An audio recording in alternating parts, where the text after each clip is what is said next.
Waylon was there. He was singing, and they came up and they were like, "Oh, we're gonna sing this part in Swahili or something." And Waylon was like, "Man, don't no country boy singing Swahili," and walked out. Pretty close to Waylon Jennings, and I just heard him go, "Well, ain't no good old boy ever sung Swahili. I think I'm out of here." Waylon walks out of the door. I'm not dealing with it. I don't know what that means, but I am not going to say it, and we lost Waylon, right?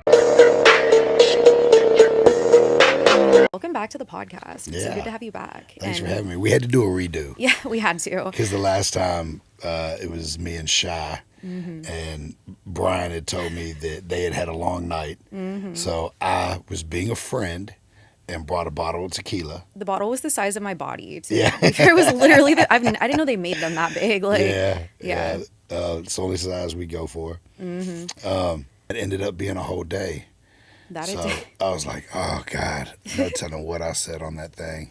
Yeah, I posted it, but I edited it down to like 5 minutes, just like tiny little clips. I took almost everything out because I was like, you know what? I don't want any problems. I don't want to like, I don't know who's supposed to not say what. So it's literally just like Brian doing push-ups, like you and Shy talking about how much y'all love each other, and then me in the corner just like, well, at least we're getting a podcast, I guess. But it was fun. It was fun. Yeah. But I'm glad we're getting to do another one. Me too, because I think you have such a good story. It's so motivational, but I also think there's a lot of current events that I would love your take on prior to that. For sure. We have a new president. Yep. That's exciting. It is. Hell yeah, so brother. exciting. How do you feel about the inauguration? There were some crazy speeches. Apparently, you got Elon Musk flashing like a Nazi symbol or something, which I don't think he did. I don't feel, it's pretty much the symbol. Yeah, he pretty much did what they did. It's a little different, right, in the angle and stuff, but it's kind of too close. For comfort. For comfort, yeah. And I don't see him blatantly doing that. Or in a malicious way. I think he was just like, you got my heart. You know? But, how things get turned around, and then really we never really know, because there's so many things that are right in our face that people put in our face that they've been doing for years, the government and different, Illuminati symbols and just different things that are out there that you're like, is that coincidence or is that intentional? And you really can't put anything past anyone. You never know, especially like the higher up in the ranks you get. I'm sure just the weirder it gets and the more like, I don't know. Yeah, I'm not 1,000% sold on Elon. Like I think he can do some good things financially for the country, but I'm not really with all the robots and all the brain chips and all that shit. Like I'm not cool with all that. So there's kind of a line with him that I'm, I think he means well, but a lot of the things that he's doing on the side are potentially damaging and could destroy society and the country and the world. How do you think that would happen? We all watched Terminator. Yeah, exactly. Right? So you think technology becoming too powerful and for sure. I think AI is horrible. It's cool and it's like there's certain things about it that it's like, oh, this is really cool. But it's stripping the human element out of music and pictures and, so much of it. And imagine what they'll eventually be able to do. Imagine how many people are going to break up because there's an AI phone recording of some guy that's fake. You know what I mean? Like there's so much you can do with that. Yeah, like deep fakes of people. Like you can make like 100%. Almost an exact likeness. Like I felt like a grandpa the other day. I was literally on TikTok before it was banned briefly. And there was a video actually of Elon Musk, so I thought. And it was him talking about how there's a mass migration every year of eels to the Bermuda Triangle. Yeah. And it's just like a thing. And I was like, that's so fucking interesting. Yeah. I guess that's where they went. They, do their little eel thing. No one knows why. It's a mystery of the world. Then they leave. So I was like, damn, that is fucking crazy. Then I read the comments and everyone's like, oh, it's so clearly AI. Like it's obviously fake. And I was like, oh my God, I'm a Facebook mom. Yeah. I'm literally an old lady. This is crazy. Like I believed it. Well, I got a song sent to me the other day by the producer I'm working with, and it was a song we had written, but I didn't sing the song. Another songwriter sang it that day. Like it was me and two other guys in the room. We wrote the song, and the guy who was playing the guitar ended up singing the demo. Well, then the producer sends it to me, and it's me singing. And I'm like, I didn't sing this. I hit him. Whoa. I was like, bro, what is this? He was like, this is AI. He was like, I just ran dude's voice through your voice on AI, and it sounds like me singing the song. And that's as cool as it was and as helpful as it could be for me to hear how I would sing something, to be able to practice it, to sing it, right? It's fucking creepy. Yeah. And it was weird. And I was like, man, I don't like this. You know, then Randy Travis, right, just put out a song that's AI. Really? He can't sing anymore. Oh. You know, he's super sick. He's in a wheelchair and he can't sing. Damn. And they just put out a new song of his in AI. It just teeters the line, you know. I mean, it can be so terrible in so many ways. And I'm all about authenticity and realness, you know, like I don't like all the filters on Instagram. I want to see the imperfections, you know. I don't like all the tuning on vocals. I want to hear the emotion. Yeah. So I think AI strips a lot of that away, you know, the human element. I was so many things. talking to someone about that the other day, like music back in the day, for example, Led Zeppelin, The Doors, people like that. I feel like you can almost hear just the pain, the emotion, like just more raw emotion in their voice. And kind of like what you're saying, I'm not a musician, but I feel like now things can be so overproduced and just so like auto-tune and stuff like that. It's kind of lost a lot of the grit and emotion that used to be in it, in my opinion. Yeah, well, and I refuse to do it. Like when I record, a lot of artists will record in auto-tune, right? And even though it's not like T-Pain auto-tune, it'll be just enough to clear them. But the problem with that is, if you're singing through auto-tune, you're hearing it through your headphones correct, even if you're not singing it correct, right? So I'm like, I'll absolutely take that shit off of my microphone. I do not want to sing in auto-tune. I won't do anything in auto-tune.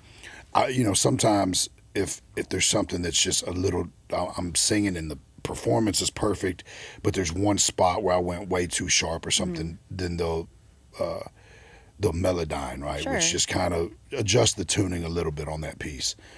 But, and even that, I'm like, I'll always go with emotion over perfection. Because it's real. I think that's what people can relate to, I would assume, you know? Like, I think that's why a lot of those bands had such a big cult following. Obviously, they were super talented, but I also think just the relatability and the raw emotion of they're mad, they're angry, they're depressed, whatever it was. Like Kurt Cobain, the whole grunge movement. I feel like that was just relatable to a lot of people, you know? Well, and the problem now is, too, you have social media where everybody has a fucking opinion and has a voice, you know? And so, like, you have a politicians, it's crazy. Yeah, and you have a lot of these artists that they get boxed in this corner of, they read the comments and it's, oh, you can't fucking sing, or this sucks, or that sucks. And so then they get a complex and they dump all this auto-tune and they tune things perfect. And then it strips the emotion, you know? And it's like, you can't please everybody. I think you should just please yourself. Yeah. And if you're real and authentic, people will gravitate towards that. And even if it's not perfect, you know, I think some of the most beautiful things are found in the imperfections of life and people and landscapes and whatever, you know, artwork. Agreed. Well, I think it kind of goes back to what you said about technology. It was meant to make life easier, but it's kind of ruining a lot of things, like dating. There's online dating apps, and then like Instagram and everything. I think people have such an abundance mindset. There's limitless options that you never would have met, you know, in the 30s, 40s, 50s. Oh, for you know, you could meet someone in Australia on an app and then cheat, you know. Well, think about kids now, right? When I was a kid, you had to fucking swallow it, pick your nuts up, and walk up to a girl and say, "Hey, would you like to go out with me?" Oh, is that how you said it? Probably. Like, hey. Hey, but now they can just say whatever behind a keyboard. They have so much access. And they do, let me tell you. They sure do that. For sure. And so it strips that element out. It strips that realness, and I think it's been one of the biggest problems that keeps snowballing to, you know, kids being entitled, not really having a real social connection except for through a screen. You don't know how to talk to people anymore. You know, it's insane. Like, you really don't have to leave your house. Now you have like virtual reality too, just all kinds of things to where you literally don't have to go anywhere. I mean, I still want to, but it's like the new generation of kids, will they? You know, will they even leave their house? Yeah, there is like a little, one of my sons, Sincere, he's kind of like, sees and hears me talking about the 80s and the 90s and how we grew up, and if you wanted to know where your friends were, look where all the bikes were in the front yard, and there's like this little movement of teenagers that are like putting their phones down. Oh wow. And that's like cool. trying to get outside more. The only problem with that is now it's like, well, Bubba, it's not the same as it was when I was a kid, like as far as with the trafficking and shit's dangerous. And it's a lot more dangerous. So but like even down to the technology, walking in the grocery store, I will fucking put my buggy down if I don't have a human to check me out. Those little machines, and then you think about like so many people talking about they don't have a job or they can't find a job, and a lot of the businesses to make it convenient are stripping that away. Like look at the malls that are dying, like because of Amazon and shit. And yeah, it's cool to have it come to your door, but those days of like walking through the mall and hanging out and seeing things behind glass and going, oh, this is so cool. Now it's just like, oh, this is cool, bye. Exactly. This is cool, bye. It just takes so much of the wonders and greatness out of life. Well, that was like my childhood, really. Just growing up, we would go to the mall in little groups and like the movies together. And I feel like even that, now there's like Ubers that don't have a driver. I saw that on Instagram. Crazy. I wouldn't trust it. I don't know. There's no way. I have a Tesla and I won't even do self-drive. I'm too scared. Yeah, I won't even have a Tesla. I commend you on that. I'm scared of them. Listen. I got friends that have them. They love them. Yeah. They're like, I only got to look at my windshield every couple of seconds as long as they'll be on their laptop. Oh, I can't do all that. But I don't know. I feel like if I'm going to die, it'll probably be a much cooler way than a Tesla. You know what I mean? I think it's going to be like something just insane. Yeah. So I was actually talking about that the other day with someone. They were like, what is your ideal death? I was talking about that too. Yeah. That's why I was like, yeah. And I was like, I have two different ones. Either I want to be like in my living room with all my kids and family and loved ones, and just go. Or I want to be in the back corner table, about 95 years old, of an Italian restaurant, big cigar, glass of wine, eating a nice meal, and two gunmen come in and I flip the table and shoot out. Oh, yeah, a little Scarface moment. Yeah. That's funny because my answer was literally Scarface, but like the end. Like when they're all breaking into his house, but he's just there like, well, you know. Come on, let's go. Exactly. Yeah, I think that would be my ideal. Just like a blaze of glory, just, I'm leader of the cartel or something crazy. Yeah. Clever, the artist Clever? I just did a song with him called Kansas, and he's such a great artist. He's been around for a long time. He was like best friends with Juice before Juice died, and then he was signed to Post for a little while, and he had like his LA thing, and then he kind of just like, how LA and the music business and that whole scene will kind of just, break you down, and he moved on back to the South to his hometown. That's good. And with his girl and kid, and now he's just doing like real super music from his heart, and you can tell he's in an incredible place, and he's like loving it and feeling it, and it's starting to really like strike off great. And he's got records with Bieber and everything. From back in the day. Yeah. So he was a producer? No, he's an artist. Oh, interesting. Named Clever. Huh. You'll have to look into that. Yeah, check him out. But he's got a song that is like one of my anthems right now, and it's like, I don't want to go gently in the night. Yep. I feel like you can't, It has to be something iconic.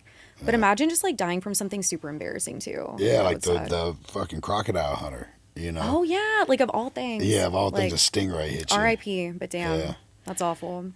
What do you think about the TikTok ban, just to like close out on technology and current events? Well, it's kind of funny. You deleted your app? Yeah. Quitter. Okay, well, listen. I accept things as they come. I'm not going to what's the point of having an app on my phone and using data? Do you delete every app, though? Sometimes, yeah. Yeah. I just like, Or you're just like, fuck this, I'm over it. Yeah, I mean, not even on emotion, but it's like, oh, well, I guess I can't use it anymore. Like, I'm accepting it and moving on with my life. Yeah. Plus, I don't really post on there, so it wasn't like a source of income for me or anything. Yeah. So I was like, you know what? That's fine. I'll find something else. I don't run my TikTok. I get on there every once in a while, and I've probably only went live like 5 times, and I probably need to be on there more. But I don't want to live my life like this. Yeah. I just want to make good music, feed the kids, take care of the household, and have a shootout at an Italian restaurant. Yeah. And die in a shootout. Exactly. Just the necessities, the starter pack. But so I was on there the last night. I have an artist, Caitlin Curtis. Yeah. And super talented. Oh yeah, she's one of the best female vocalists on the face of the planet, hands down. She's going to have a really big year this year. Oh, yeah. We have an incredible album recorded on her country album that is insane. So looking to get her a bigger situation right now. But so TikTok is really big for her, and her son have a huge platform on there, almost 2 million followers. And yeah, they people do can really get good. famous on TikTok. I mean, I will say that about the platform. They might be stealing all our data and whatnot, but with that said, people also get really rich and famous from it. So 100%. I would trade my data. Yeah, I've got a lot of friends that's their source of income. You know, and that's where most of their followers are. And so I felt bad for them. I was kind of like, yes, another thing I don't have to deal with or post that's to. how I felt you know, like a little bit too. Yeah. But I went on there the last night, because Caitlin was like, I'm gonna ride it out. I'm gonna stay on live all night till they cut it off. Dang. And it was her and her son, because they're like a mom-son comedy skit on there, and they just dropped a song together where she was writing a song. He wanted to rap on it, so she let him rap on it. We ended up releasing the song, and it's like number 40 on the country charts right now. Oh my gosh. Crazy, with her singing and her 10-year-old rapping Wait, on that's it. so cute. Yeah, it's called Survivor, and it's really cool. But so I jumped on live for a few minutes, before they cut it off, and then my kids came down there. They're like, TikTok's gone, and they showed me the message. Did you see the message? I saw people posting it, but I didn't really read it. What was it? It was like, unfortunately, TikTok is not allowed in your region, but Donald Trump has assured us that he will work effortlessly to get it back as soon as he's in office. Oh my God. Right? And then the next morning when it came back on, it said, everybody thanks to Donald Trump. He got it. And I was like, You're that's kidding. the biggest troll movement 100%. of history. That's kind of one thing about him, love him or hate him, he's so fucking funny. Like, that man is hilarious. Like, his little dance he does. I know. I was watching a video. A few people that I knew were at the inauguration. And Likewise. Were you there? No, I wasn't there. Oh, okay. I had been asked to do a couple post parties and stuff up there, and I just couldn't make it happen. You voted for Biden. You didn't want to go support Trump. No. I'm just kidding. You're like, I just can't support that guy. Like, yeah, no, I've supported Trump since the beginning. I mean, when he first started running, I was laughing because he was trolling Obama about his birth certificate. He's so like, we just want to see your birth certificate. Yeah. And he'd play like the beginning of Lion King and stuff. Like, we know you're not from here. Jesus. And, yeah, he was like just trolling, and I was like, oh, that's funny. Yeah. And then it was about halfway through his first term when I realized I was like, because I've always stayed into the conspiracies and, read, I go in wormholes all the time. And have for 10, 15 years, right? Just so I remember to bring this up in a little bit, we should also go into how he's saying he's going to release the JFK tapes, like the rest of them. Something about like how MLK died and a lot of stuff. So that's kind of cool. I can't wait. Because I got conspiracies for days. Yeah, me too. And I think that was like one of the first reports that I did in school when we had to do like a report, like an investigative report. It was the JFK. Oh my God. And I got like all the books, and I was I was obsessed. 10. Yeah, like hyper fixated recently. And I was hitting up, Jared Taylor, the Black Rifle Coffee. Yeah. Yep. I hit him up and I was like, just tell me what happened. I know you know. I know you know. Yeah. So he told me like what he believes to have happened. Yeah. And it's pretty interesting. But anyway. Yeah, it's crazy. Yeah. But about halfway through Trump's first term, I realized that the government was gunning at him. I mean, they were trying to get him. They were trying so hard to get him out of there and turn the people against him. I was like, ooh. He's not part of their plan, because for so long we've all known that like we don't really pick the president a lot of times. That shit is predestined. They have that planned out for a decade of who's going to run, and I feel like it's been that way forever. It's like a false sense of control. So there's a way higher entity than our government that has used politicians as puppets for is probably as long as it's been around. You think it's BlackRock? Could be. Yeah.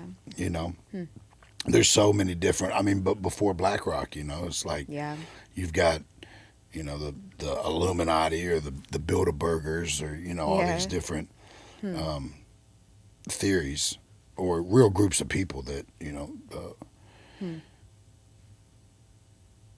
control that shit, you know. I believe it. Yeah, because the money is where the power is, and you know, we're definitely not the richest. So, but like, you know, it's always been a known fact that there's all this fuckery and deception and evil shit in the government, and then all those people that I was always kind of anti-government, they really hated Trump. So I was like, he wasn't one of them, and he slid through and actually got elected.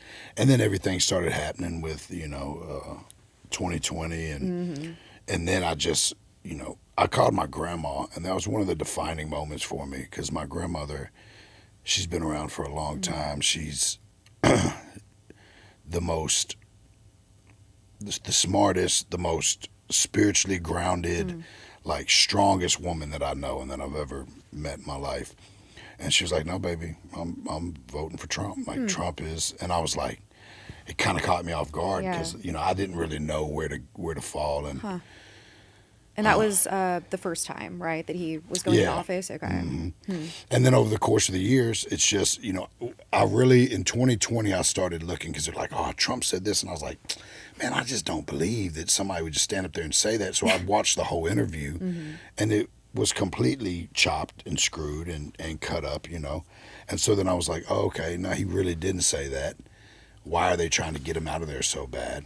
And then you start diving a little deeper, and you go down those wormholes, and then you start learning about, you know, the New World Order and their economic plans and what they want to do with depopulation. And then you start seeing where that started. And, you know, coming from the hood and being on food stamps and stuff a lot of my life, I started realizing like how detriment welfare is to keeping somebody at a certain economical level, right? So when you give a mother an incentive that she can't get that extra $1,400 a month if her baby daddy lives with her, you know, you're forcing the families apart. Yeah, you're giving them incentive to have a one-parent home financially. Interesting. And you know, if you're on welfare, you can work, but you can only make so much money, or you lose this extra free money. When it should have, you know, that just keeps people at a base level. That happened to my dad, actually. Yeah. Funny that you mentioned that, but not funny. But he grew up, well, he's an immigrant. His family came from Mexico, and his mom had 12 kids, worked 3 jobs, like housekeeping at like motels and stuff. Yeah. Different like dads, never really around, whatever. But he wanted to be the first in his family to go to college, right? So, because he found out my mom was pregnant with me. Yeah. And, you know, he was like in a trailer at the time, like DJing, bartending, you know, after my own heart. But he told me that he applied for loans, but he couldn't get them. Because I guess like at the time he was like living with his mom for a little bit to get some help. And for some reason, like the combined income of the household was too high, even though it was extremely low, for him to get any kind of student loan. Yeah. So he was working like 3 jobs, like with a baby, just nuts. Yeah, and they do the same thing with financial aid and, you know, and food stamps and, you know, housing and all that. Yeah, it was a bunch of them just trying to live together to survive. When it should be like, okay, you're making this much, we're not going to cut your benefits off. We're going to tailor it back a little bit, and as you grow and get stable yourself, right? Yeah. But it's been a flawed. I mean, it was designed for that. To like keep people impoverished. Yeah, to keep people to feel oppressed as well, right? Yeah. And then you put, I mean, you go all the way back to like Boys in the Hood movie, where the dad, or you know, where the dad's talking about, why is there a liquor store? And it's because you know, you keep people contained and down, and don't try to not let them rise above. 100%. And welfare has been a huge part of that.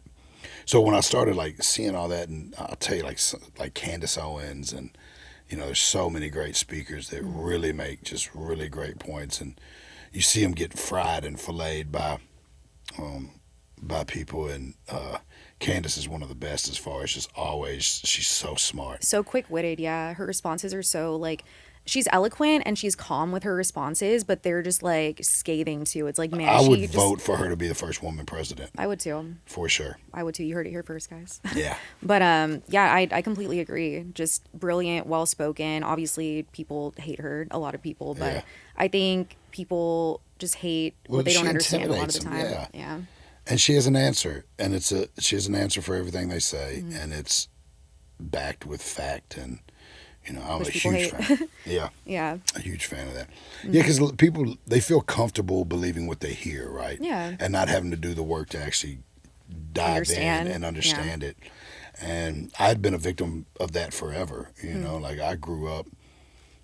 Most of my life, I leaned super left and, hated the cops and, was on welfare and, justified a lot of my actions by blaming my conditions, or my environment and shit. And until I went to prison and had to really take a look in the mirror and become completely accountable and say, hey, everything that's happening to me in life is a direct result of a decision I made. It's not because I'm a felon. It's not because I came from the hood. It's not because I got tattoos. It's not because I'm a gang member. It's not because of any of these other things that were going on in my life that I used to always blame and justify. Like, oh man, the cops are following me. I can't even hardly move. And this guy snitched on me. It's like, no, I'm doing wrong. Yeah. Right? You're like, I'm actually doing crimes. Like, I'm committing, Yeah, it's not anybody else's fault but mine. Yeah. And of course, yes, coming from certain places or having a certain background, they can make it a little harder for you. Yeah. But if you keep moving forward and pushing, anything is possible for anybody. 100%. That's why I get so mad at dudes like LeBron. Like, I hate LeBron James. And it's because here's a man that came from poverty, I believe. I don't really know what his full background is, but and is a super successful, rich basketball player. And he preaches oppression. And it's like he pumps, oppression into the black community. And it's like, bro, like you should be telling these kids, hey man, you're not oppressed. Like, you're only oppressed if you believe it. If you believe you can be me, you can be me. 100%. Like, I did it. I made it. Yeah. So I hate when people use their platforms and then go with that agenda, because it's like, man, like, it's our jobs once we make it through something to give that back. Yeah. And to show people, hey, this is possible. I feel like at a certain point, it's almost either way, like a self-fulfilling prophecy, whether you're telling yourself, hey, like, I have it so hard, I'll never make it, which is, putting that into existence, or the opposite, like you said. Well, I sold drugs justifying it for years before this last time I went to prison by, well, this is all I got. I can't get a job. I'm a felon. I got 5 kids. I ain't got no family. I don't got nobody to help me. And then I came out this time with an ankle bracelet, nowhere to live, sleeping in my brother's basement, my kids in foster care, and I was like, psh, watch this. I got custody of all my kids. Now, I got a huge house and a record label and doing what I love to do. My kids are in college and straight A students in high school and sports stars. And, and it's like, because I chose to not believe that that's all that I could have. Because that's my family had done that. My dad's side of the family, they came from nothing in West Nashville. And, I watched a lot of my family and friends just get, stuck in that rut of, well, this is all I got. This is where I'm from. This is, in the Nations where I grew up, the west side of Nashville, where my family's from. I bounced around a lot, but that was always home because that's where my family was from. It was surrounded by factories and prisons. Oh, wow. So the mentality was, you either go work at the factory or you end up in prison. It's crazy. My dad even told me, like, growing up where he did in like a very bad part of Corpus Christi, South Texas, that his teachers would even tell him, like, growing up, they're like, you better learn a trade, or you're gonna go to jail and this and that. You're probably not gonna make it past this age. Like, teachers telling kids that, who obviously are in their formative years, so you are supposed to trust them and believe that. Yeah, and it's those irrational beliefs that we're taught as a kid, and that was one of the biggest things of my transformation in prison. Was I had to strip all the way down and get to all of those little roots, those little things that I had learned, like, you feed your family by any means, when then in return, my kids became the biggest victims because I was in prison and they were left without a father and a protector and a provider, right? And or like it's okay to do wrong if you do it for the right reasons. And, you know, so many things that we were taught as kids growing up the way that we grew up and in the era we did and the environments that we did. They just, you know, they get down deep in you and plant a seed. Yeah. And subconsciously you just live by those values. Right? It becomes your reality. Yeah. Yeah. At what point in prison did you start to do that and start to realize, okay, I want to make a change? Because I feel like in there, you're probably around even more people than on the outside, obviously, that have that same mentality where they've forced themselves into this box of, okay, this is all I'm really worth. So what was that moment for you? Do you know? Well, when I first got in there was that moment of like the door shut and there was a sense of relief because of the life I had been living.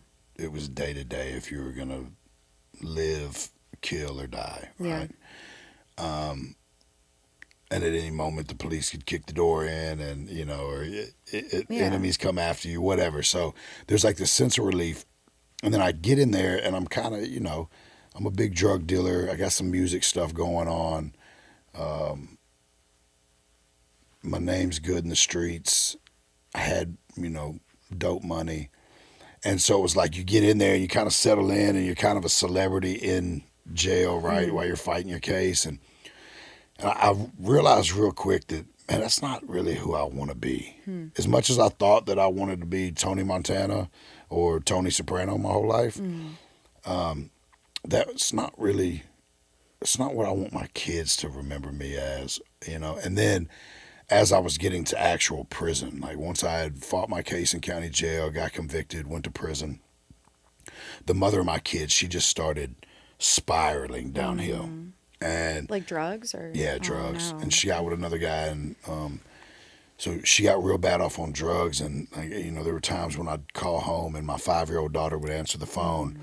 And she'd be like, Daddy, we haven't ate all day. Mama's been passed out. And I was teaching her how to make macaroni and cheese from a jail phone so she could feed her siblings, you know. And then, you know, eventually she crashed all the way out. My daughter was molested. My kids ended up in foster care. They were getting bounced around. And I was just like, man, this isn't what I want. This isn't how I want this story to be told. It's so similar to the stories I've heard. And it's a cycle that my family and a lot of other families and people from my neighborhood are caught in and have been caught in. And I've lost so many people. If I don't get out and do something great with it, it's all in vain. Every mistake I made, every person I hurt, every crime I committed, it doesn't have to be. It doesn't have to weigh heavy, and it doesn't have to be negative if I can turn it into a positive. Yeah, like a testimony kind of, like exactly. turn it into like a, And that's why now I take any obstacle as an opportunity. It's like another chance to learn something, another way to sharpen my blade, another story in the testimony that'll hopefully reach somebody. But so, and then I get into prison and you see the different guys, right? You got the guys that are still smoking and doing drugs and gambling and eating honey buns and they're all out of shape, talking shit. And then you see the guys that are locked in, reading books, going to the gym, you know, learning, going to church, and they just got their shit together, you know. Which I think, wasn't that initially, I think, what prison was supposed to be, like a rehabilitation almost, you know? No, it's a correction facility. You're supposed to go in there and correct yourself, right? Yeah. And I realized I was like, all this shit was happening outside of the walls, and I was like, I have no control of anything that's going outside those walls. I can make a phone call and probably get somebody to come down there and, you know, do whatever I need them to do or drop off a little rent money or something, but I really have no control of what happens out there. The only thing I have control of is what I do with this situation and who I become from it. And so I hit the ground running. I read every book. I lost 120 pounds. I was teaching parenting classes I was taking parenting classes until I was teaching them. You know, I did everything that I could to just get out and be the best person that I could. Yeah.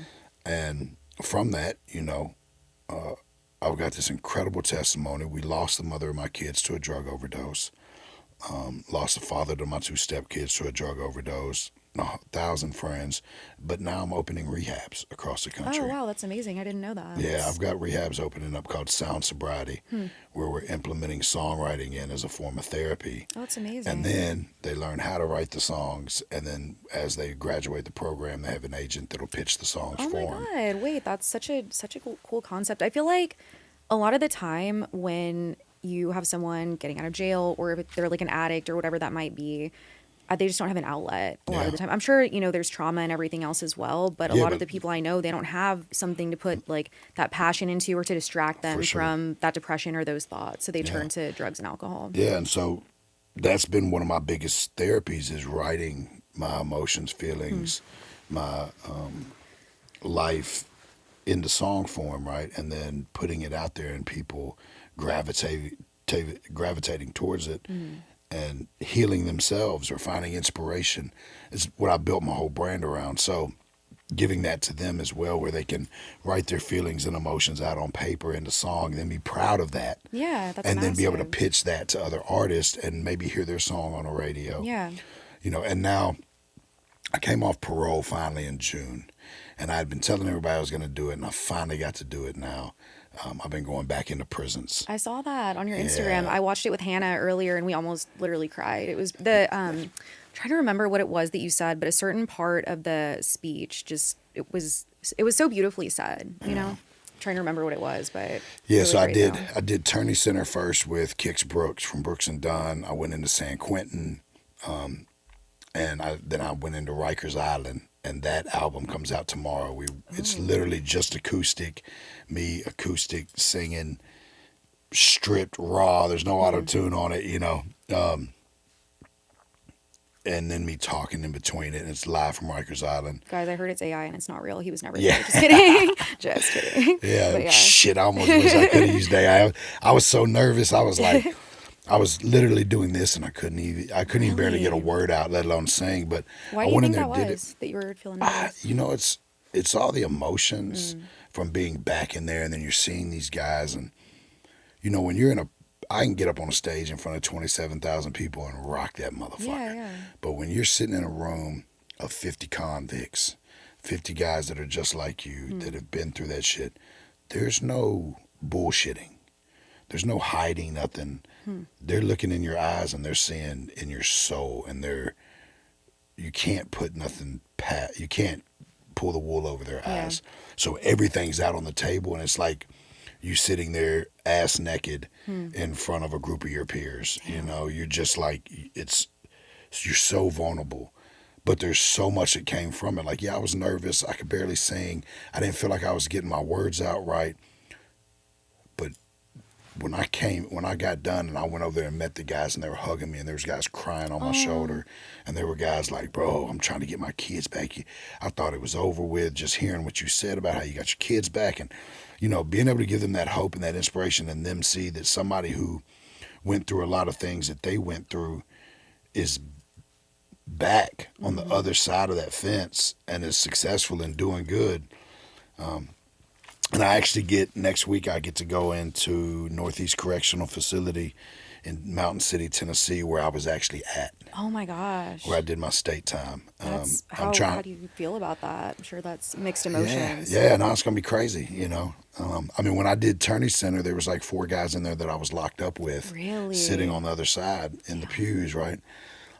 So it's going to be surreal. And I know there's going to be a lot of emotions involved, because I'll not only be going into the prison I was at, but I'll be performing in the same room that they do visitation. Wow. And I'll be looking around a room where I watched my kids grow up, coming to visit me. And some of the last places I saw the mother of my kids. And, and it's going to be super emotional. And I'm really excited to do it. And, as much as I get to go in there and it heals those guys and gives them inspiration and hope, it does the same for me. I bet. I can only imagine. Yeah, like it's keeping me. Somebody was asking me, they're like, man, why are you focusing so much on the prisons and the rehabs? And I was like, man, the music's great, and I love making music, and it's my biggest passion. But being able to inspire somebody or touch a life, or the ripple effect from that, if one of those guys in that room go home and become a great father and change their family's life, like I've changed mine. Yeah. If one does it, it's worth the whole lifetime of shit that I've been through. That's right? beautiful. Yeah. And it makes you live in a state of gratitude. And when you're living in gratitude, you really don't feel defeat or disappointment, right? Because you're like, fuck, it could be way worse. Like, you know, I've been shot, stabbed, prison, you know, lost everybody I loved almost, and rebuilt it all back from the ground up, and lost it again and rebuilt it again. And, you know, and when you're moving in purpose, things just look different. You know, it's not like, oh, poor me, or oh, shit, I've got this happening, or I'm in debt from trying to run a record label, I'm in this, or I'm in that. It's like, nah, man, I'm here, and I'm doing this, and I'm changing lives. The bills are paid, you know. It's still like forward motion, you know. Yeah, still moving, period. not dead, so... Yeah, it's the biggest thing. And it's all part of the journey. I feel like then you also know how to overcome things in the future because you've done it before. 100%. Like if I could get through this, I can get through anything, you know? Yeah, and that's kind of the concept. Like, it was one of the greatest things I love that 50 Cent ever said was, fear nothing but fear itself, right? He's like, once, you know, I came from the bottom, so when I'm up here in these big meetings and shit, I'll take risks other people won't take because I'm not afraid to fall because I know. 50 Cent is also crazy. Like that man's like not scared of anything at all. So, oh my God. Well, it's because, I mean, once you've already been through shit, right? You're like, what's the worst that can happen to me? Okay, I got to sell my big house and I got to get a smaller place. And shit, I really do my best when I'm at my worst. Yeah. You know? I agree 100%. I think he's the only one who's not scared of Diddy, to be honest. And like, literally, like that man, like for years, he's been saying all that. So. I'm waiting to see his. I heard his is going to be the one. His special that he's been putting together. He's been collecting material for like 10 years on Diddy. Well, that man is messy. So like in the best way possible. Like I love him. I'm waiting on that tea time. Yeah, he's not holding anything back. You already know that's gonna be insane. But because that Diddy shit's crazy. I mean, it's not like I'm definitely not surprised by it. Yeah. You been to any of the parties? No. That's good. I wouldn't start. You didn't strike me as a. Well, the fucked up part is, of course, I would have went to one. Not if there was kids there. I would have fucking left. Sure. I probably would have shot somebody, left, called the cops. Yeah, you know, as you should, for sure. If there was kids involved, but like, I would have loved to have went to some crazy ass rock fucking like just to see orgy parties. Yeah. You know what I mean? But the level of like them drugging people and the kids, like Bieber and Usher and the things that man's done and how he treated women, and people even take it back to like Biggie and Tupac and him having some involvement. It goes so deep. Killing both of them. Yeah, I got my popcorn. Literally, I'm sitting back waiting to watch it unfold. No, same. And I love it. You know, we're in a place right now that I really do like, as far as a lot more evil is being exposed. And I'm seeing, like, if I could have counted how many influential people had Get Closer to Jesus on their 2025 to-do list, just the amount of people that are like becoming more spiritual, getting more in tune with what's right and the light, and the more evil that's exposed. Because used to be, you said something about, you know, evil entities and stuff, they'd make you look crazy and you'd be a conspiracy theorist, and you know, and now it's so much more of people going, man, that shit is fucked up and I want to do something about it. And I love that. Well, they say there's like a ritualistic side to the music industry even. 100%. Like going back to what was that record where if you play it backwards, it's like some satanic thing? Yeah, that's been in a lot of them. I mean, there's that one preacher that blasts Jay-Z all the time. And if you play that one song backwards, it says murder Jesus, murder Jesus. You know, so it's like, and I think it was like, I don't know if it was a Metallica. I know the one you're talking about. Yeah, I want to say it might have been. And it was like satanic if you played it backwards. Crazy. And there's been so much of that, you know. Well, yeah, they say like Travis Scott, like a lot of the like what's it called, like imagery that he uses and stuff like that. It's like ritualistic. Well, and, all of them. I mean, even Lady Gaga, some of her outfits, and the Nas X, and it's scary. But it goes back. It definitely goes back heavy into the rock and then a lot of the hip hop stuff, you know, a lot of ritualistic stuff, a lot of satanic elements to that. Yeah. And that's, you know, I don't think that everybody that signs to a record label gets, swooped up by the Illuminati or you have to sell your soul to be famous. I don't believe in that. I think there is a lot of elements and there's a lot of artists that have been subjected to like, hey, you want to be this big, or hey, you are this big, you want to stay this big, or there's a lot of that. Of course, if you're trying to get a message across, you're going to find the people with the biggest platforms and the biggest stages. So I'm sure they've been attacked. A lot of actors, Oh, so you think they're used as like not a vessel, but kind of? Yeah, like, 100%. Yeah. That's in it. I've never heard that. And that's take why they before. have the parties. That's what the whole Epstein Island was, right? Because it's like, hey, like Epstein's Island. My take on that, right?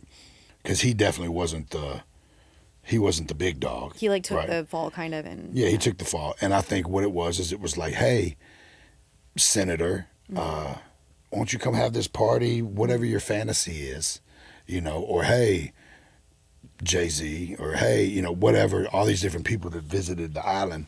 It was like you would come there and party and kind of like they could grant whatever your fantasy was. And then, but then they had that on you. So then they could call you back and be like, hey, we need you to do this, or we need you to say this, or we need you to, vote for this or, put it out there that you're voting for this person, or, hey, Senator, we need you to, push this bill through or whatever. And if they're like, oh, no, I can't do that. Well, you remember that weekend, we have that videotaped. Damn. So it's all for like blackmail and power. And I have heard that take before, and that's a great take, I think. I'm sure, like... Yeah, I mean, because that was like the whole Scientology thing, too, right? Like, they would have you come and decompress or debrief, and, like, you would tell them all of your life, and then they have all of your secrets kind of to hold over you. That's devious. Damn. I mean, and in return, you get money and power until they use you up, and then you end up being portrayed as somebody crazy. You, like, lost their mind, yeah. Yeah. Damn. And you end up drowning in a bathtub or something, Or like, something happens. Yeah. But they also talk about like humiliation rituals and stuff like that as being part of it. So maybe like, who's to say? Well, for sure. Well, you hear all the stories about like the big rap producers and stuff. I won't just go into all their names and stuff. But the big rap producers and stuff, with the like homosexual stuff with younger artists. And that's what it is. It's like a power thing. It's like a humiliation power thing. Yeah, people were saying like Meek Mill was just throwing it back violently on Diddy and stuff like that. I'm like, that's not ideal, but I get to each their own. Who knows? But yeah. Yeah, and what will some people do for money and fame and power, and then once you make that mistake, even if you try to go back on it, now they've got all your secrets, Damn. So I'm sure it's a violent cycle that a lot of people have been caught in over the decades of it happening. Do you think? Another theory is that but all the ones that fucked with kids literally need to be lined up and shot. 100% agreed.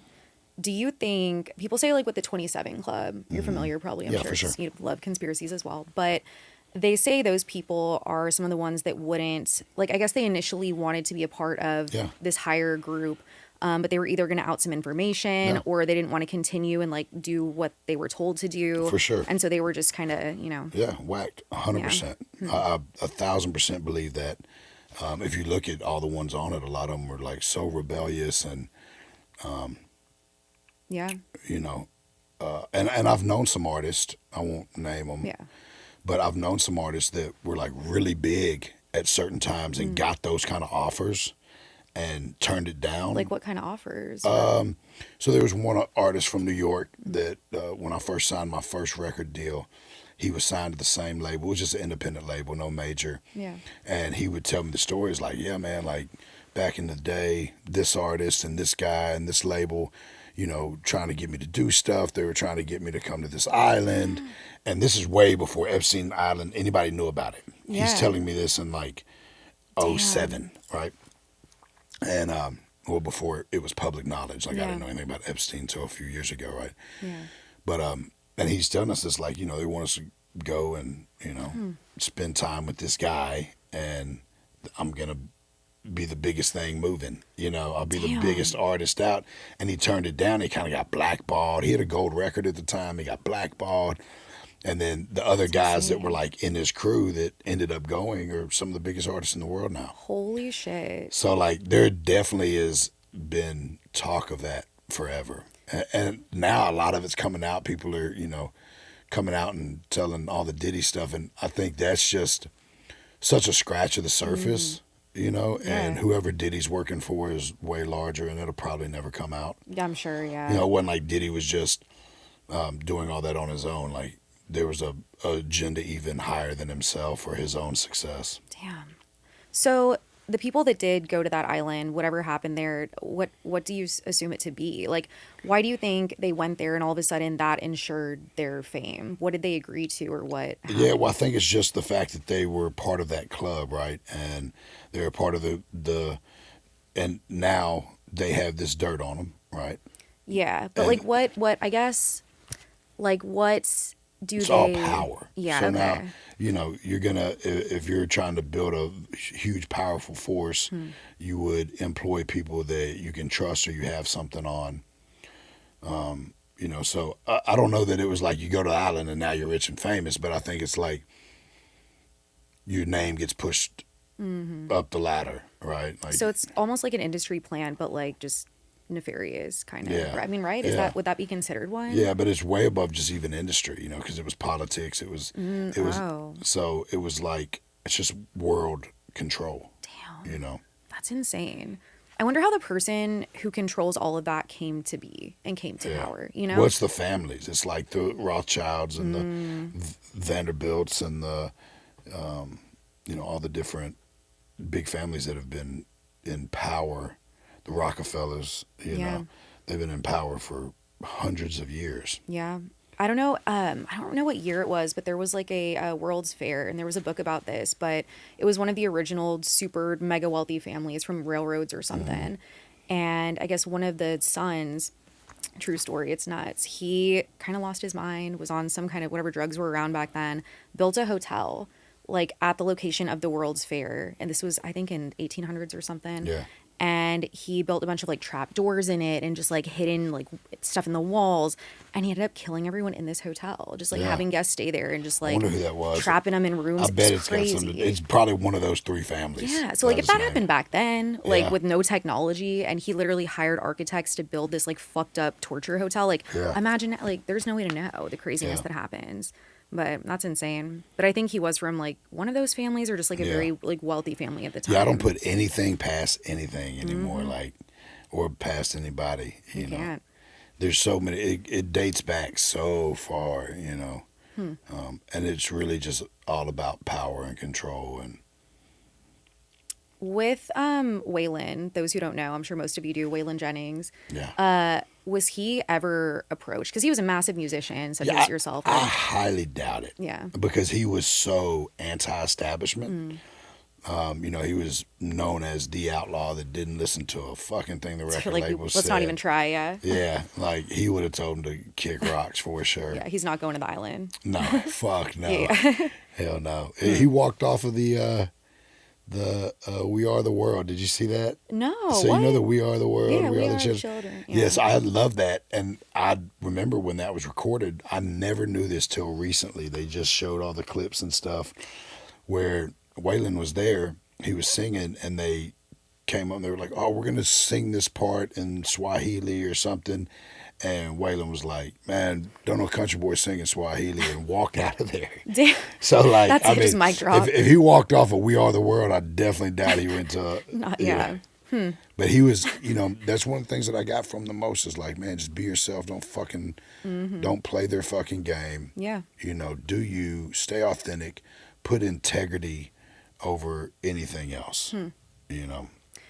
Are there any other stories that he told you that kind of shaped you in that way, or like some crazy stories from back in the day? Oh yeah, well there's a lot. Peak? There's a lot. One of the, I actually just got to tell this story because I'm kind of sponsored by Cracker Barrel now. No way. Yeah, it's I'm really jealous. cool. That's so like cool. when I'm on tour, I call my rep and I'll pull the tour bus up to a Cracker Barrel.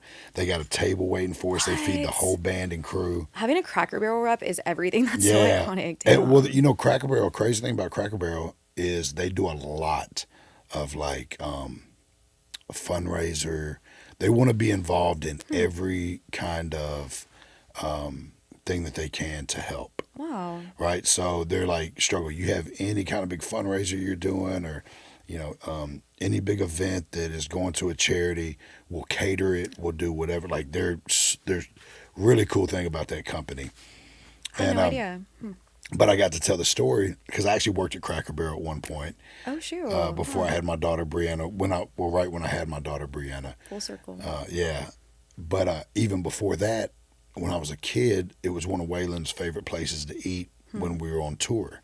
So backstory, my mom sang Back Up probably from the time I was like 6 to 10, maybe 5 to 10, 10, 11.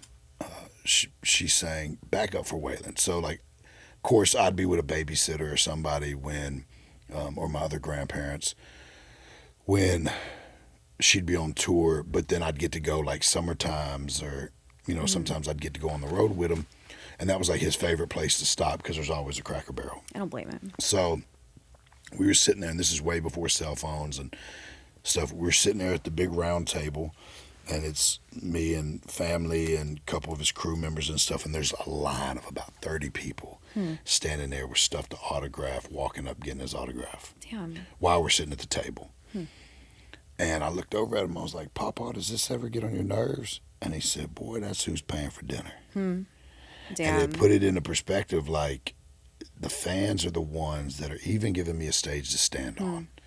They're the only reasons that I am able to feed my family off of music is because they spend their money or their time streaming or their money to buy the album or the t-shirt or, so always remember that and put them first, in like public and stuff when they come up and ask for pictures. And so that really set a huge,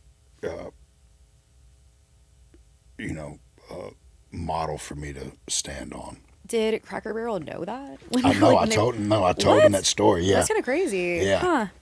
Damn. So, I thought maybe they like heard you talking about it and they were like perfect partnership. No. So actually a friend of mine, Taylor Phillips, who's like one of the best songwriters in the world, incredible guy. Me and him were talking and I was telling him and he was like, dude, you got to tell this to my guy at Cracker Barrel. The Cracker Barrel guy. Yeah. He was like, and so he linked me with the guy. They flew out and we hung out and I got to try some new stuff that's going on the menu that nobody knows about. Wait, can we talk about it? Yeah, they have this flat, like skillet cornbread. Oh. This like comes in a skillet. Insane. They just got all new chicken distributors too. So they're like distributors too. Yeah, their chicken and dumplings is like way better quality chicken than it's ever been. It's because it was always good too. Yeah, I know, but it's better. I feel like there was like a maybe it was just a Cracker Barrel I was going to, but I felt like there was a little area where the food quality had fell off. And I've been going quite a bit now because we get it for free. Sure, as you should. I mean, I still take my family and we'll go and I pay for it, but like on the road. It's a vibe though, yeah. I mean, got the little shop and everything. Like, I know I end up spending more in the shop every time I go in there than I would have paid on the dinner that they gave me free. Yep. But it's the quality is amazing and it's probably the best it's ever been. And and they're remodeling them. They're pulling some of that old lattice out and some of the stuff and trying to kind of just freshen them up a little bit but keep the country vibe. Yeah, I think that's the vibe of it though. Like the rocking chairs out front and stuff. Like, oh my God, that apple butter is so freaking good. Oh, I know. Just the little games and whatnot. We should do a podcast at Cracker Barrel next time I'm here. That would be funny as fuck and amazing. Huh. That would be sick. Well, that's cool. You said you have some exciting life updates. So what else is going on? Yeah, so I've had a crazy couple months. I ended 2024 with 65 unreleased songs. Damn. Some of the best music of my life. I did an album with Brian Martin, who's an amazing artist. He's from Louisiana, but like moved to Texas, oil rigger, just like hard life, had it rough. Moved to Nashville with nothing but his guitar, and he's crushing it. He's got his Spotify's nuts. He's got songs on the radio. But me and him did an old album called 1976, and it's just all stripped down. The players live in the room, us singing just... That's sick. Kind of like what we were talking about, like with the Doors, Zeppelin, stuff like that, just like raw. That's cool. Nice. And really excited about that. And then I've been working with a new producer named Ned Cameron, who's incredible. And I've got an album coming with him, and then my Uncle Shooter produced an album on me.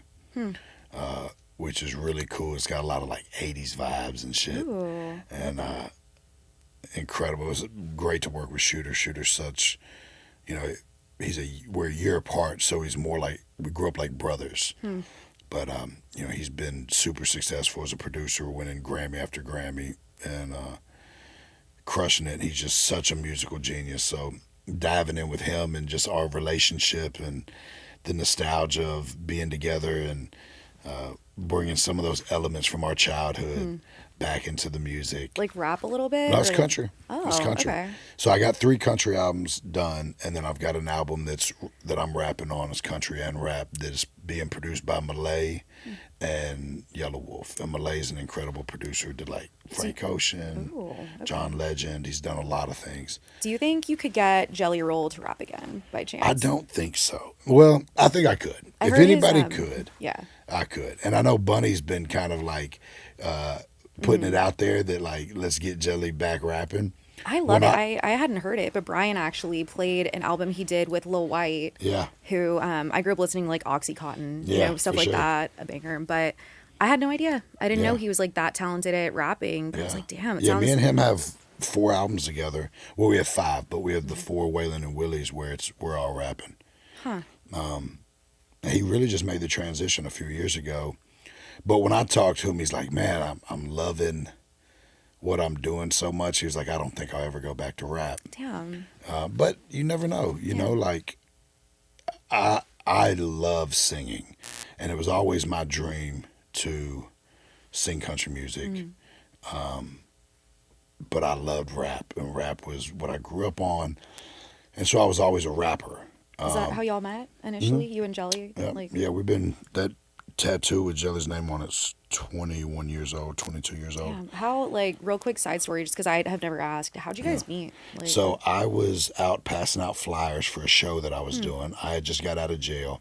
I was a single dad with 2 kids. I was recording in my house and putting CDs out, printing them up, selling them. Little mixtapes. Yeah, mixtapes.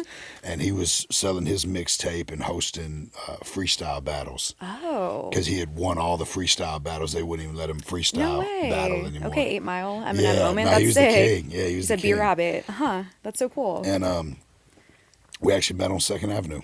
I was passing out flyers, selling my CD. He was selling his CD and hosting a freestyle battle outside of in BB King's. And we met outside of BB King's and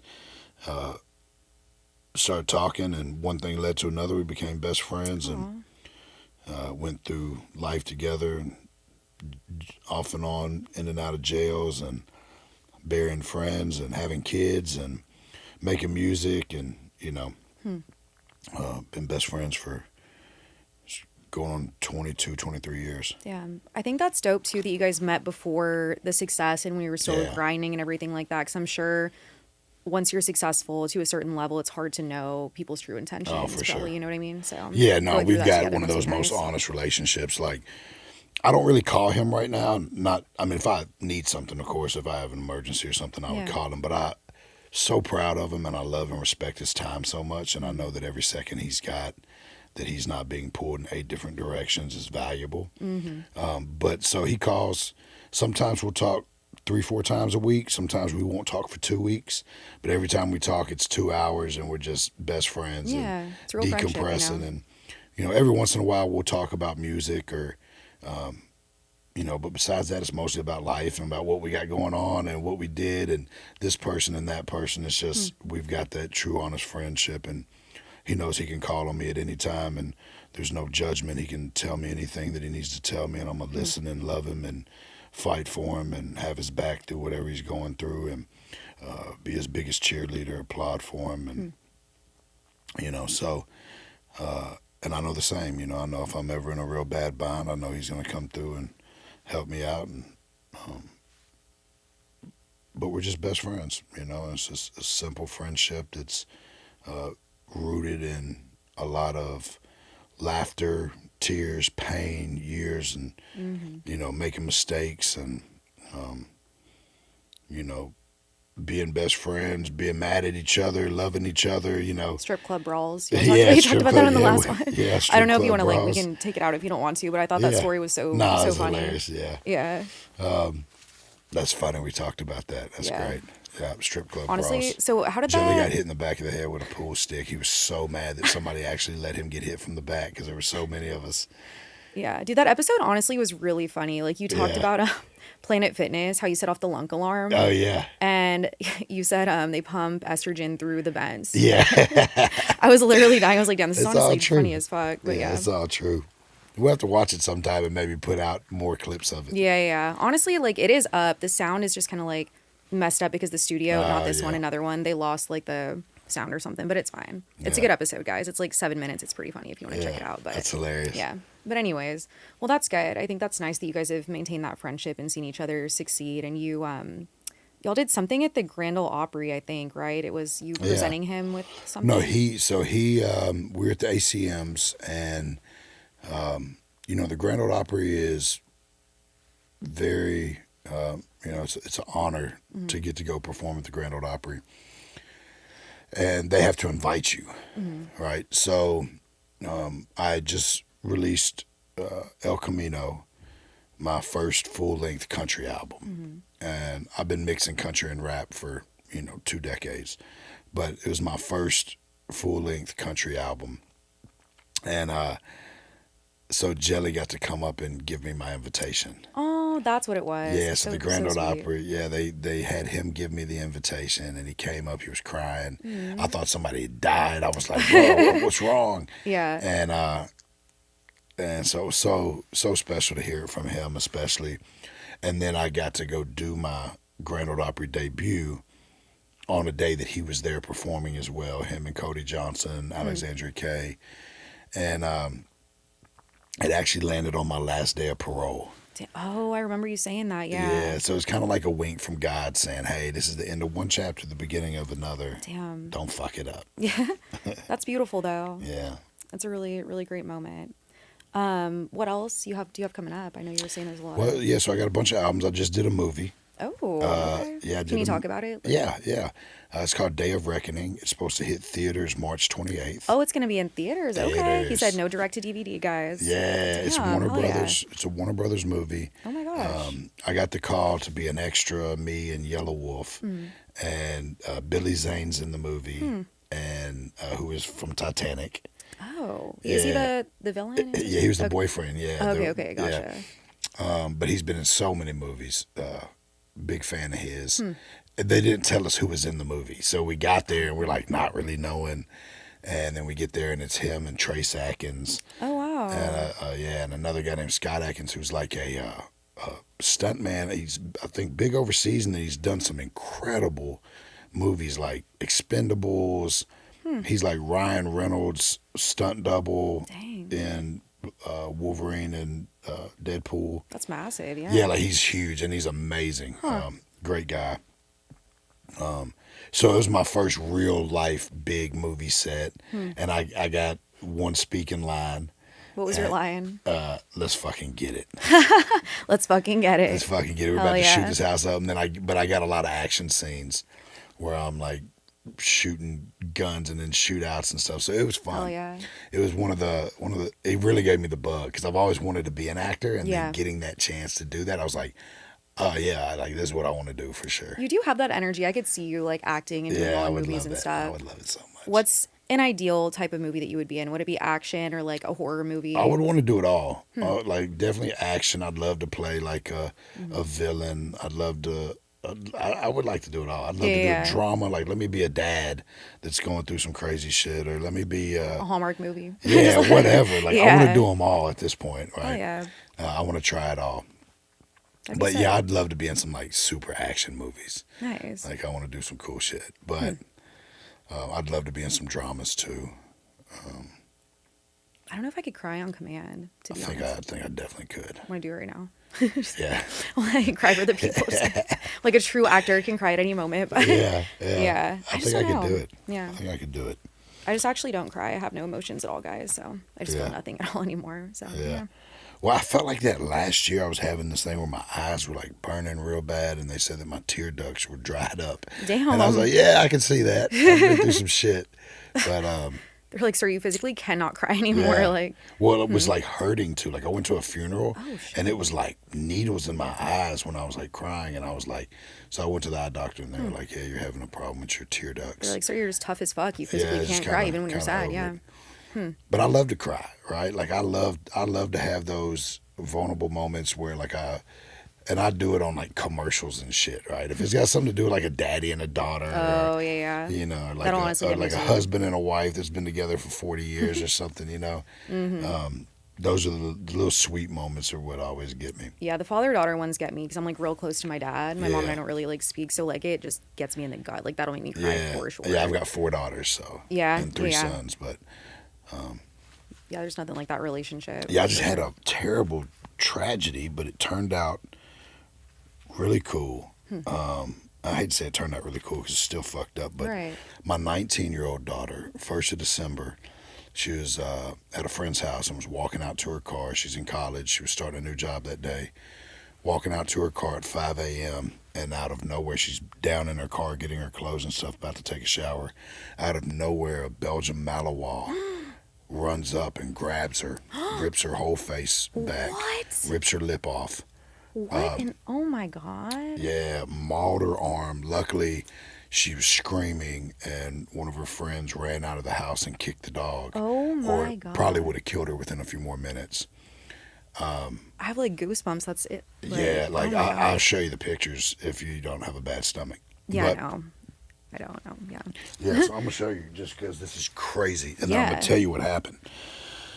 So, when she called me, I lost it to see my baby just completely. She's so beautiful, and she's been through so much. Yeah.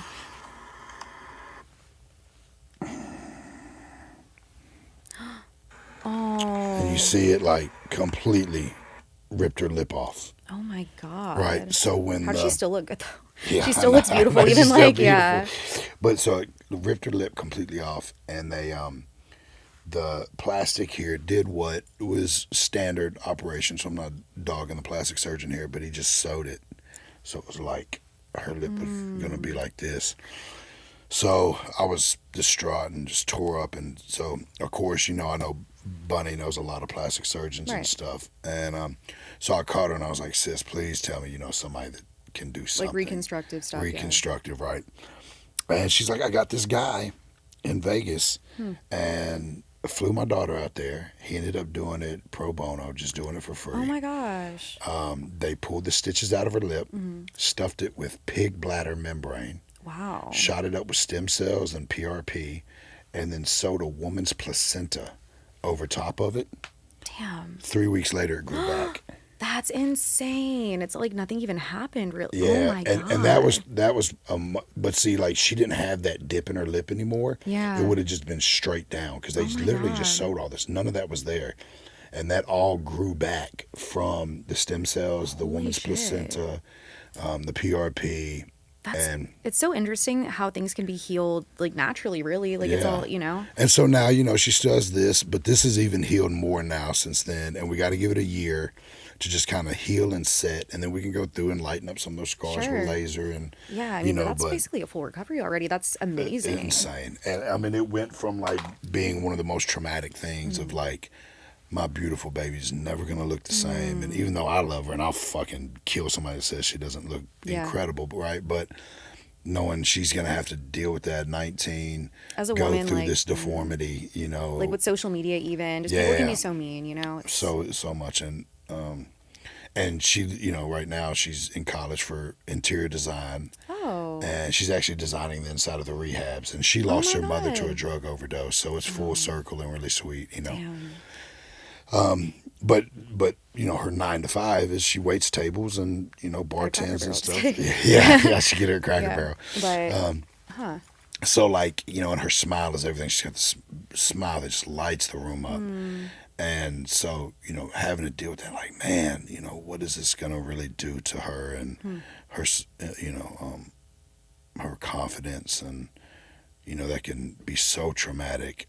And, you know, I prayed on it, and I called, you know, friends, and it all happened. It Yeah. turned out perfect. Damn. And I'm gonna save the doctor's name and not put it in here yet because I'm waiting till we get a little bit more healed, and then I'm gonna do the before and after and really. Well, no, I'll say his name. His name's Dr. K. It's like Doc Vegas on Instagram. Oh, that's and if so anybody, impressive. yeah, if anybody has anything traumatic that happens, man, that guy's amazing. And he really looked out and. That can change people's lives, honestly. I mean, that's massive what he did. Like, no, for sure. The amount of skill and precision that must take, and just knowledge in general to know to use like a placenta and like this from a pig. Like, how do you know? They're that, not. You well, know? so a lot of people aren't doing it, you know, and it's that regenerative surgery. Yeah. It's like it's they didn't put a prosthetic lip on there. She grew her lip back. It's interesting too because not to go back down the conspiracy, rabbit hole, but they ban everything that's good for us. Exactly. Yeah, it's insane. So it's like. It benefits them more, kind of like Big Pharma, to have people on a bunch of drugs, 100%. Sick and on a bunch of drugs and like needing a new prescription every month, than saying, hey, we could do this holistically. We could treat your depression by this means that doesn't make us money, but it's better for you in the long term. It's sad. Yeah, you think they can't cure cancer? Come on. Ed Clay and them, good friend of mine, Ed Clay, he owns CPI, Cellular Performance Institute down in Mexico. And they started this like cancer alternative medicine hospital, and they do all the stem cells, and they're like the leading in the world in stem cells. They're crushing it. If you like watch UFC, it says CPI on the ring. Like that's that's a good friend of mine, amazing human being, and him and his guys. I mean, they're down there curing cancer with like fruit. You know what I mean? Like fruit diets and NAD and stem cells and. You ever heard NAD can do a ton of really I do things. daily NAD injections. What have you noticed a big difference? Oh, of course, like cognitive, cellular repair.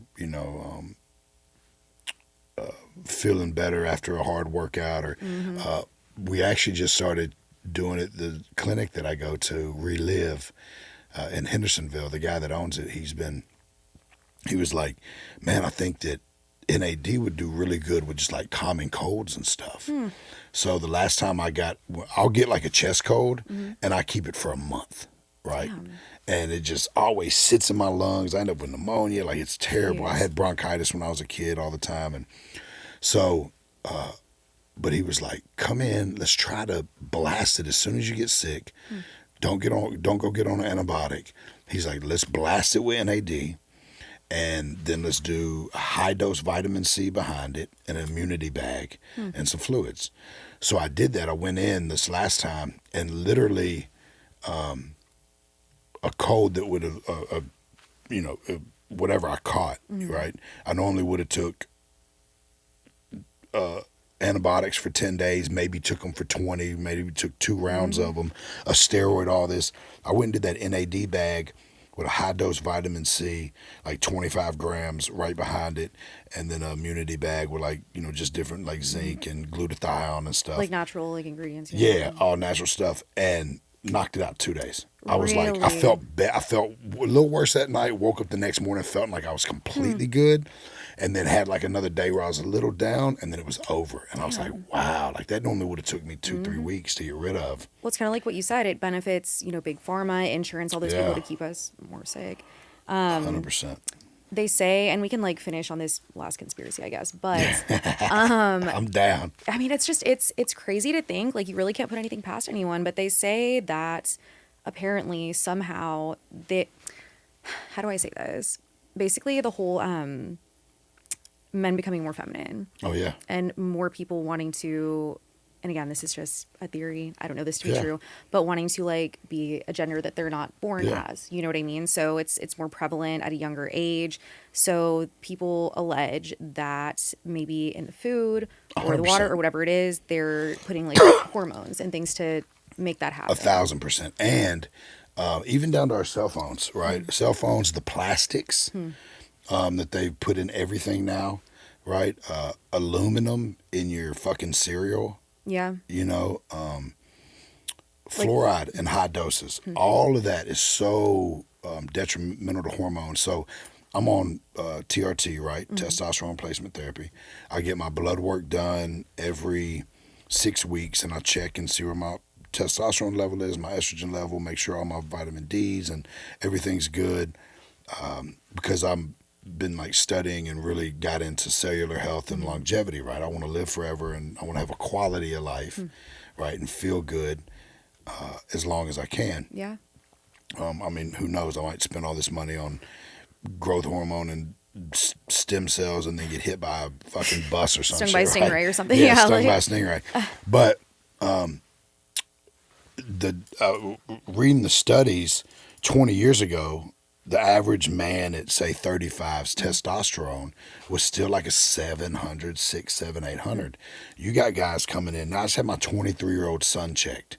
He had like a 200. Really? I had a friend that was 35 or 31, went in, had 191. You know, and the range is like, normally 100 would be like an 80-year-old man, right? You'd have 800 to 1,000 would be you at your peak.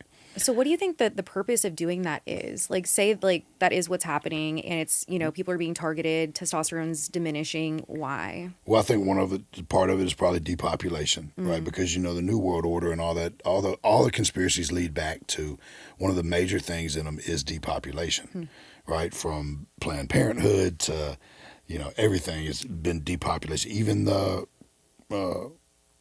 coronavirus, the jab, right? Yeah. That's crazy. It was causing women to have unexplained periods, long periods, killing the reproductive system. Yeah. Cell phones, AirPods are one of the worst things for young men in the reproductive system. Damn. Yeah, I was about ready to like quit a job. They were like, you have to get like the injection. I was like, absolutely, it's my body. What do you mean? Like, I think I want kids someday. Like, there's no long-term clinical trials. That's insane, you know? Like, anyways. The Gardasil shot or whatever for HPV, right? They started implementing that a while back, and like, because 90-something% of people had HPV, right, somewhere in their body, and that's killed women's ability to have children. Really, that's crazy. Because I think I don't even know if I was like old enough to. Pick. Like, yeah, exactly. Yeah, so I think I had like two of them, which is kind of crazy. So it's like, you know, there's been a lot of things, and I think a lot of it's got to do to depopulation. I think a lot of it's got destroying the family, right? Why does that depopulation benefit like whoever's in charge? Just because it's easier to control a smaller subset of people? Exactly. That, and they say we have enough resources, we just have too many people that are going to eat up the resources and destroy the world. Damn. You know. Interesting. That's wild. So at the inauguration, I was watching like some behind the scenes stuff that people had posted, and I mean, Trump's bold if nothing else, but he posted this video, and it was I'll show you in a little bit and I'll like probably insert it, but it's like the US military under Biden. And it was literally showing like a drag queen, and like I was like, "Can you post that? That's crazy." Yeah, no, he's nuts. He doesn't give a fuck. I was like, "Damn, like can you do this? Like, is cancel culture really that over?" I mean, damn. Yeah. But I guess you can't cancel the president really. But they've been doing it for a long time. Yeah. I think he's just like, yeah, y'all already took every shot you can take. The jumbotron, it was crazy, and it was literally like a drag queen doing like a death drop and like strutting, and they're like the military under the Biden administration, and then it flashes to like guys in trenches back in the day, like, you know, in like the 20s, whatever, and he's like, make the military like something again. I was like, tough again. Yeah, man. Yeah, something like that. I was like, I've got friends that are in the military that are like, man, these new kids that have been coming in there, they got fucking so many feelings and arguments when you tell them to do something, and because he's a recruiter or whatever. Man, you know, but I also see a big movement of young guys being tough again. We went through a little phase where it was like all these dudes were, you know, soft as fuck. Yeah. And we still have a problem with a lot of kids that are in their 20s and 30s that are like the chivalry and the, you know, the men being men and loving the woman and taking care of her, providing, protecting. You know, I got friends that are in their 20s, late 20s, and going out to dates, and the guy's flipping a coin. I'm like, who in the fuck? Like, what?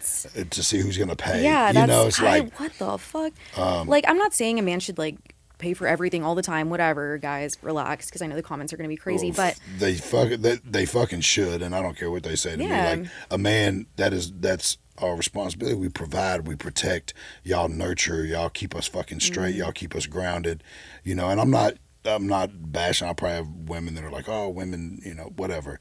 I I love know, the old school roles. Yeah, no, you know same. what I mean? Because like a man can't nurture and really help a child grow like a woman can, right?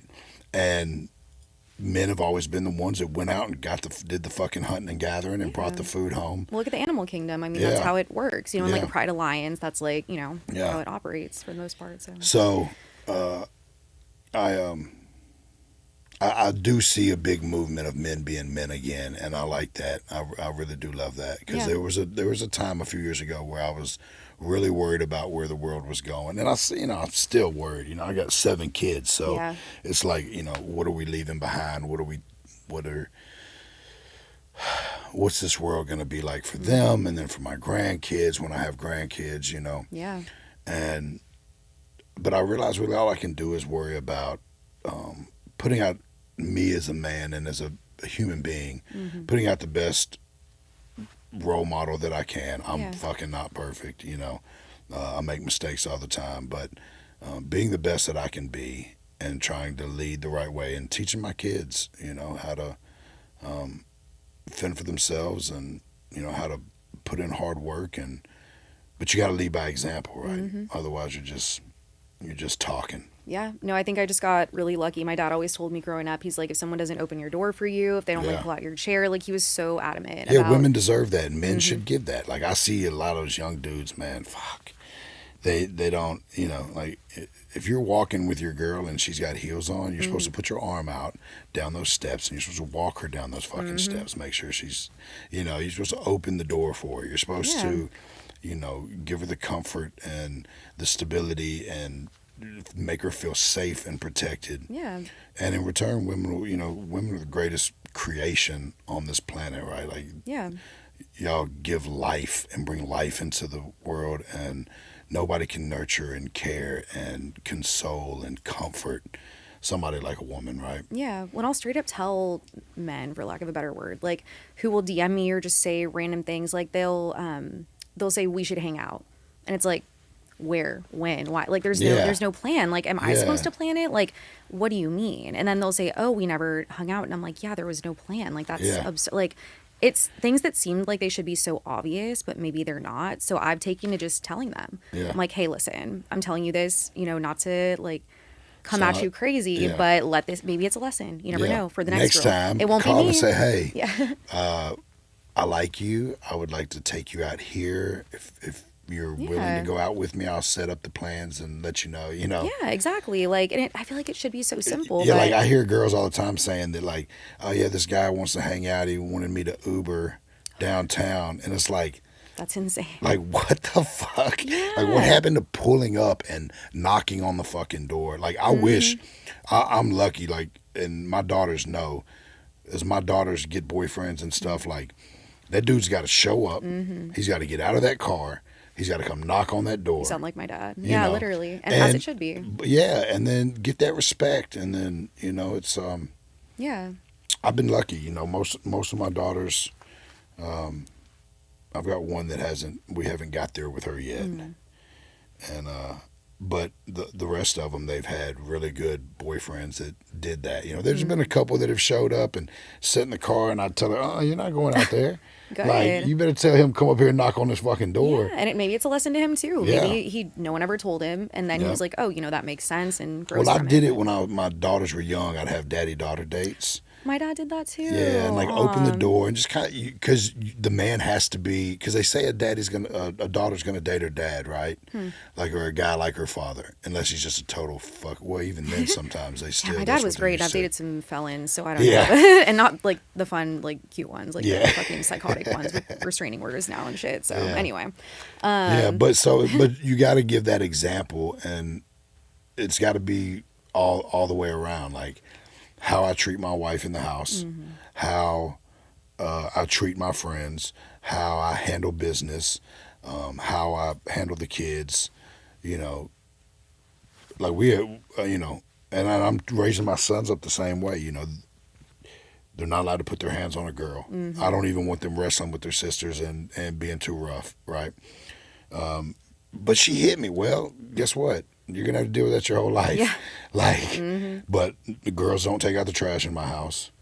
You know, there's certain jobs that the boys do. Yeah. You know, anything that's nasty or fucking heavy, or not that the woman can't do it. I was raised by a single mom, and my grandma's my world. And I got 4 daughters, and I was just raised that you treat women differently. You carry a heavy lifting. If I see a random girl struggling, trying to carry her groceries, I'm going to go fucking grab the groceries. That's one of the reasons I moved back to Texas from Cali, of many, but people don't hold the door open. It's crazy. Like, they'll just like slam the door. Like, there was a guy in a wheelchair, and I saw someone just like shut the door, not even hold it. I was flabbergasted, crazy. Like, I'd be like in an airport or something on the little tram, and an old person gets on, no one gives them a seat. There's like young able-bodied dudes just sitting, and no one, you know what I mean? The level of Stuff like that, it's crazy. I feel like I'm seeing a little bit of a tide shifting in the last couple years, and I'm really hoping that continues, because it got really weird. And even like my sons watching some of their friends and all the like gay humor. And I got best friends that are gay. I've nothing against gay people, but it's like you got 13-year-old kids saying "oh daddy" and shit on comments, and I'm just like, come on, man. Like, we didn't, you know. And I believe in mental health, right? And I'm a big advocate for mental health and keeping yourself together, and you know. But the level of watching this last few years of the kids using it as a crutch. You have like 6-year-olds or 10-year-olds saying they have anxiety. You know, or men, I know some grown men that like are successful but don't leave their house because they have this issue, that issue. And I was like, man, growing up, you did not, a man or boy did not fix his mouth to say he was depressed. You know what I mean? Like, we figured that shit out. Like, we fucking. Yeah, even me. Like, well, both sides of my family are immigrants, Russian and Mexican. So I got bullied, bro, by my own family. But it made me stronger. But if I was like, I think I'm depressed, they're like, literally, that doesn't exist. Stop. Like, you know what I mean? Like, go to work. And I try to implement that. I try to implement that same mentality, but with, you know, I do understand chemical imbalances and people do go through things, right? And but I don't think it's medicine's needed for it all the time. There are some cases where, you know, you might need to try something, but you know, so much of it could be fixed through diet, exercise, therapy, you know. Getting to like the root cause instead of just covering it up, which if you're debilitated, I completely understand treating that, of course. Yeah, but... and that's what I'm saying. There's a lot of instances. There's instances where people really need, you know, help, and they have, you know, real serious issues. But the people just hearing the terms and using it as a crutch became a big problem. No, 100%. Yeah, I think that's very prevalent. And it's, I mean, I think maybe that's getting a little better too. I don't know, but I think that was part of like the woke culture a bit, is people overusing stuff like that to where when someone really does need it, it's not taken as seriously. Yeah. Dude, speaking of that, you know, Trump is saying that it's 2 genders. And I know that pisses so many people off. But they literally have fucking litter boxes in the kids in schools, in the bathroom. Wait, what do you mean? Because people that identified as furries or cats. There's no fucking way. What? Swear. They had litter boxes in some of the schools for the kids that felt like what the fuck? What fucking level? What? How did we get there? Oh my God. You know, like, I understand people, you know, feeling one way or another, but you were born a man or a woman. I believe in 2 genders. Crazy. That's fucking absurd. Yeah, like, but the animal thing is like, the way people would have gotten bullied, like, growing up, if that, like... Yeah, if you were walking around licking yourself. And people got bullied for rolling backpacks and shit. Like, a litter box, like, give me a break, you're gonna get your ass beat. Oh, my God, I gotta show you something. Speaking of rolling backpacks. Yeah. Dude, my school was nuts growing up. It was in a very, like, rough area of my town, and people got bullied so badly. People were switching schools. Substitutes wouldn't work at that school. Like, they would refuse. If there was a shift there, they wouldn't take it. Kids were like throwing desks. I was in fights all the time. It was nuts. I got kicked out of my school. Crazy. Yeah, insanity down there. So my daughter, I've got a daughter named Patience, and she's like the wild one out of all the kids. That's funny with that name. Just like I know, Patience, and she's like, she has none. Yeah. But so today is I'm surprised the school hasn't called me and told me to come pick her up. But it was anything but backpack day. where they could bring anything instead of a backpack to bring their books in, right? Watch this. All right, so you painted your suitcase red. What's on the inside? What is troll stripper pole? A troll strip club in your suitcase. Oh my. For school. For school. That's hilarious. Oh my God. You like it? She's oh. Do you like it? I mean, yeah, I like it. School's gonna like it. They're not gonna see it. I'm gonna. Oh, that's hilarious. She literally constructed That's so creative. A troll on a stripper pole is crazy. like a whole little strip club in her suitcase. Damn. You know what? I like it. I'd invest. I'd buy one. Yeah. To be honest with you, like It's so funny. It's so airport funny how TSA is doing my kids. bag check. They're like, "What the fuck? Like, what is this?" Well, it's crazy, like looking at each one of the kids, because having 7 kids, right, and they all have their own personality, they all have their own thing, they all have their own accent, they all have their own way they walk or the kind of music they like. You know, like I got one son that somehow is like huge into like 80s and 90s music, and like we'll be walking by singing Michael Jackson. I'm like, where did you hear that? You know what I mean? That's Like crazy. and then, you know, I've got and a lot of it's influenced online, right? Like, what do they gravitate towards? Yeah. You know, like she's, you know, she hasn't lived in the hood, since she was, as long as she could remember, right? Like Yeah. she's, of course, been out of that environment for a good decade, and but if you talk to her, you would think that she still lives in the hood, and like she's got that accent. It's just, and it's Kinda not cool though, because it's like a part of who she is. You know. It is, you know, and it's just finding ways, like, you know, she's never been to a strip club. She's 14, you know. Yeah. Like, why did she creativity. build that in her suitcase? You know what I mean? Yeah, iconic. Mother, said, I hope that's not a career project. Oh my God, stop. And I was like, I wouldn't be mad at her. Whatever my daughters want to do, I'm Yeah. going to support them. But As long as they're happy, yeah. yeah, as long as they're happy and safe and not selling their soul, doing some Going to demonic- an island or something. Yeah, going to an island. Dude, bless my dad's heart, honestly. Like, the things that man has been through because of me, I was nuts. Like, Yeah. and I was like, oh, I'm going to quit medical sales and do door-to-door sales. And Yeah. you know, everything goes really well.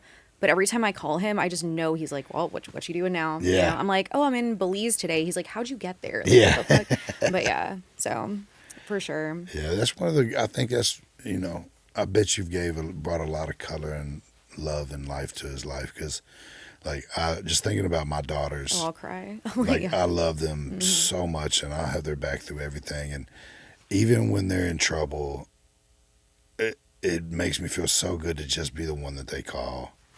You know. I have tears in my eyes. No, he's my best friend, and same. You know, I always know that like if no one else in the world, I'm gonna lose it. Yeah. Like I just know I can depend on him, so I'm Yeah. sure that means a lot to them as well from like the daughter side. Well, it means everything to us fathers. yeah, For sure. yeah. Well, I'm sure it's validation too that like, hey, I'm doing the right thing. I'm Yeah. a good dad, because I feel like there's no rule book to it. No one tells you what to No. do. There's no So owner's it's like the manual. validation, you know? Yeah, Yeah. yeah. Well, to close out, what is the most important or the biggest or the most life-changing lesson you've learned on your whole journey thus far that you think would help the most people? My 90% male audience here. Yeah, well, So- I mean, my biggest thing, I think that I could go into so many, because it's what Yeah. I talk about, especially to men all the time, you know, is all the different things. But I think the biggest thing was really finding a higher power and believing in God and having faith, right? Because what faith does for you is, if you know that God's got your back, and I know that God has my back because I've been shot, stabbed, been to prison. A lot of my friends didn't make it where I've made it to. I've been broke, homeless, successful, broke again, live in a mansion. I mean, I've been through all the different facets and all the different levels. And once you have faith and you just move in, I'm going to be good regardless. As long as I'm moving in the right direction, I'm going to get where I want to be. And as long as I don't give up, Yeah, it's going to happen, right? I agree completely. And when you move in faith, those moments that felt like the worst moments of my life, times when I thought that I would not make it through, those ended up being some of the biggest blessings. And when you look back at it, you're like, damn, I didn't get that job because I wasn't supposed to be there. I talk about this so often. It's so true. Like, everything's constantly conspiring in your favor to get you where you're supposed to be. Even the painful, confusing things, like, it doesn't make them any easier. But like you said, just knowing that it's for a higher purpose, you know, and to get you where you're supposed to be. Yeah, and for men, last thing I remember my dad telling me, he said, son, because my dad was murdered when I was 10. We didn't get into all that story. That's crazy too. But my dad was killed when I was 10. And the last thing I remember him telling me was, son, it is your job on the face of this planet to protect the women and children in your life and to care for them and provide for them and love them. Yeah. And just move forward. Like, just be a fucking good dude, man. Like, be generous. Think about people. Put others before yourself. You know, and don't be afraid to put some work in to help others. Because I think a lot of people, a lot of that shit comes from comfort and laziness. Don't get comfortable. If you're starting to feel too comfortable in your life, you need to fucking strive harder. 100%. You need to take on some more tasks, because the greatness is really found in the moments when you feel overwhelmed. And accomplishing and conquering shit gives you some of the best, you know, feelings that you could ever have. You know, those feelings of accomplishment, of just overcoming tough shit. Don't fucking give up. Just keep pushing. Because the reality is the game is not over until you quit playing. 100%. You can be down 100 points, but until that buzzer rings and you're gone, it ain't over. That was beautiful. Well said. Thank What a closeout. I'm sure they already know, but where can they find you on socials? I am Struggle on Instagram is I am Struggle, and then just type in Struggle Jennings, it'll pop up. I think even just Struggle, it'll pop up. Yeah, they know who you are. But Yeah. Well, thank you so much for coming on. Thank you Had a for great having me. convo. Yeah, I'm glad we got to do this again. Yeah, me too. Next one is Conspiracies at Cracker Barrel. Yep, I was thinking about it. We got to do it. We will mic up at a Cracker Barrel. Talk about I can conspiracy get theories. access. Hell yeah. We gotta plug, guys. So I'm excited. Yeah, you tell me it's about conspiracies, I'll come prepared. Hell yeah. Ooh. Honestly, I'm stoked. I think that'll be a great episode. Maybe like a little series, who knows? Yeah. But yeah, I've actually got a shirt coming out that says Conspiracy Realist. Really? Yeah. Damn, that's kind of sick. Instead of theorist. Hell yeah. Well, again, thanks for coming on. Love you guys so much. Like, subscribe, comment, and see you in the next one. Bye.